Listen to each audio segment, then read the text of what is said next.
Hello बच्चों, let's read the question. The pressure of sea water is maximum at A the bottom of the sea, B the top of the sea, C half way the depth of the sea and the same everywhere. Now to answer this question, first we will discuss here the key concept, and here the key concept is pressure, which is given as force per unit area. Now according to the question, हमारे पास यहाँ पे जो सी water है इसके द्वारा जो यहाँ पे प्रेशर लगाया जा रहा है वो मैक्सिमम कहाँ पे होता है ये पूछा गया है.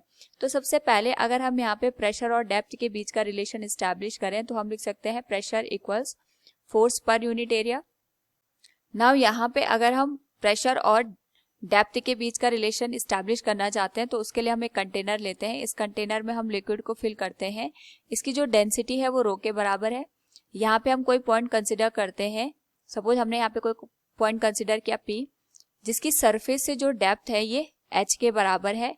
इस P पॉइंट के करस्पॉन्डिंग जो क्रॉस सेक्शनल एरिया है वो हम A के बराबर कंसिडर करते हैं. क्योंकि ये लिक्विड है, अपने वेट की वजह से यहाँ पे फोर्स लगाएगा, जिस वजह से हमारे पास यहाँ पे जो वैल्यू होगी that will be written as mg. ये तो वेट आ जाएगा डिवाइडेड बाई A, और यहाँ पे हम जो इसकी डेप्थ है H, इससे इंटू भी करते हैं, डिवाइड भी करते हैं. तो जो क्रॉस सेक्शनल एरिया और हमारे पास डेप्थ है इनका जो मल्टीप्लिकेशन आएगा ये वॉल्यूम के बराबर आ जाएगा. इसको हम लिख सकते हैं m into g into h divided by volume. तो मास पर यूनिट वॉल्यूम हमारे पास डेंसिटी को इंडिकेट करता है, so it will be rho into g into H.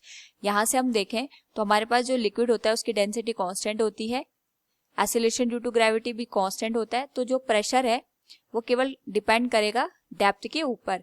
तो हम इसको लिख सकते हैं P directly proportional to H. यानी सरफेस से हम जिस डेप्थ पे बात करेंगे उतनी ही डेप्थ पे हमारे पास प्रेशर की वैल्यू डिपेंड करेगी. यानी अगर एक पॉइंट मैंने P माना यहाँ बॉटम एंड पे और एक मैं यहाँ पे मान लेती हूँ Q, तो P और Q का जो प्रेशर आएगा अगर हम इसको कंपेयर करें तो जो P का प्रेशर होगा that will be greater than pressure at Q. ये ऐसा इसलिए होगा क्योंकि जो P की डेप्थ है from the surface that is more as compare to the Q. So यही कॉन्सेप्ट हमारे पास यहाँ पे C के ऊपर भी लागू होता है.